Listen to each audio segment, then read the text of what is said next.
Welcome back to our channel. This week, isang napakalaking development ang lumabas na posibleng maging game changer para sa future ng Philippine Air Force.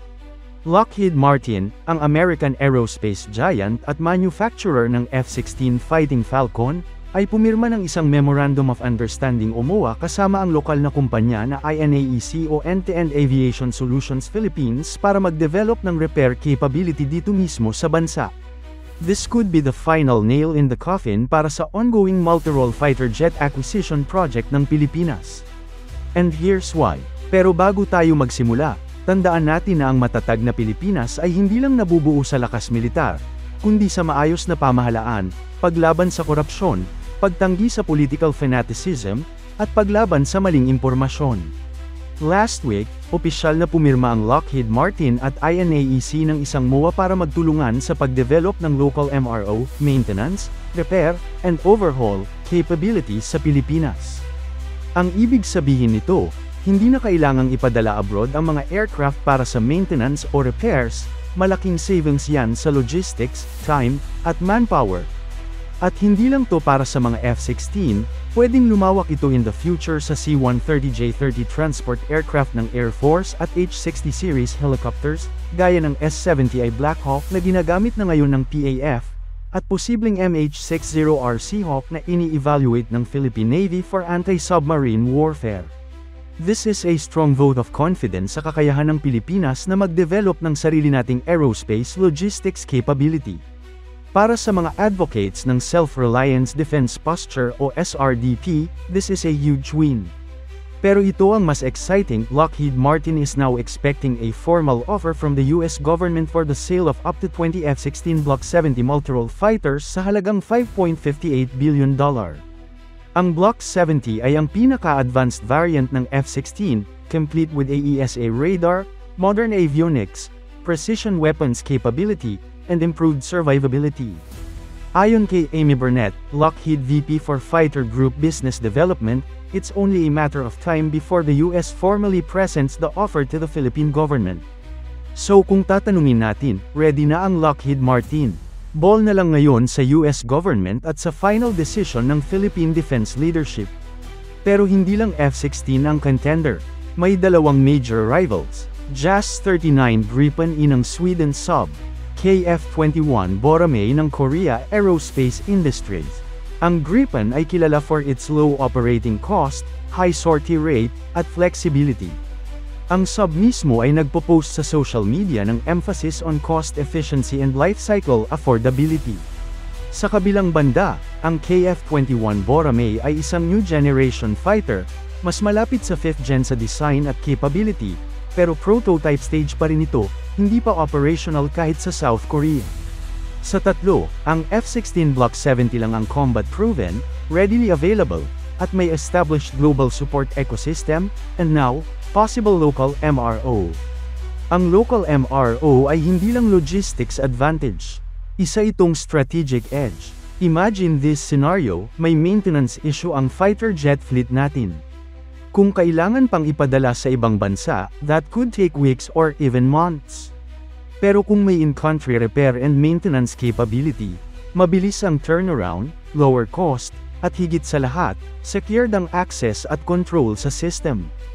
At hindi lang to para sa F-16. Dahil involved na rin sa MOA ang potential for broader cooperation, inaasahan natin na kung mag-expand ang partnership, makikinabang din ang C-130J transport fleet ng Air Force, pati ang rotary wing assets ng Navy at Air Force.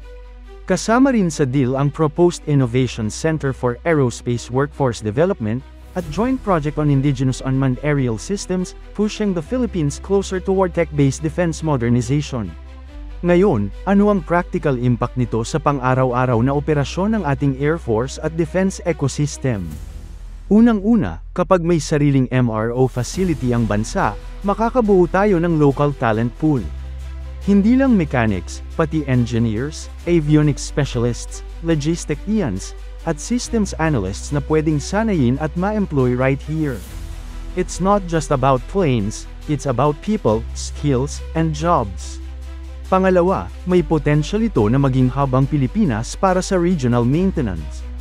Think about it, kung may ganitong klaseng infrastructure tayo, Bakit hindi tayo pwedeng mag-serve rin sa ibang bansang may F-16 fleet sa Southeast Asia? Pwede tayong maging repair and logistics center for allied countries. That's more revenue, more capability, and more strategic relevance. At pangatlo, ang aerospace ecosystem ay may multiplier effect.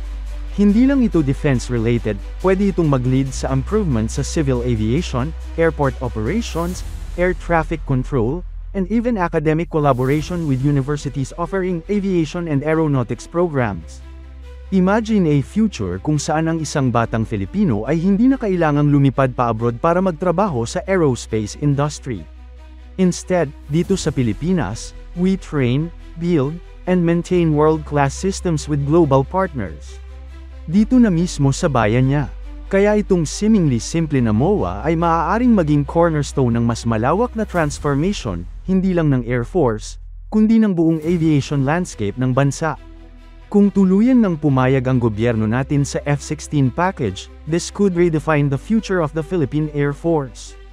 4th-gen multirole fighter capability, combat interoperability with allies, integrated MRO at home, expansion into tech development and training, and with a price tag of $5.58 billion, hindi biro ang investment. But with long-term benefits sa defense posture ng bansa, this could be worth every peso. Hindi pa final ang decision. Even Secretary Gilberto Teodoro said wala pa tayong formal offer, at pinag-aaralan pa ang mga options. Pero kung sakaling magbigay ng green light ang gobyerno, and the local MRO agreement pushes through, F-16 might become the logical and strategic choice. At kung titingnan natin ang mas malawak na picture, ang presence ng Lockheed Martin sa Pilipinas ay hindi lang tungkol sa pagbibenta ng jets. Isa itong strategic foothold para sa long-term defense cooperation. Posibleng magbukas ito ng pinto para sa joint training, tech transfer, parts manufacturing, at maybe even final assembly ng certain components dito sa bansa. Ang ganitong klaseng partnership ay nagbibigay sa Pilipinas ng leverage, hindi lang sa repair, kundi sa buong defense supply chain. So what do you think? Is this Lockheed INAEC deal the final push para sa F-16 deal? Or do you still think Gripen or KF-21 has a fighting chance? E-comment nyo sa baba ang insights ninyo at huwag kalimutang mag-subscribe for more defense and aerospace updates, Taglish style, para sa mga tunay na interesado sa lakas ng Pilipinas. This is PH Malaya, bringing you defense news you won't find in the mainstream. Stay safe, stay informed. Maraming salamat, and see you sa next video.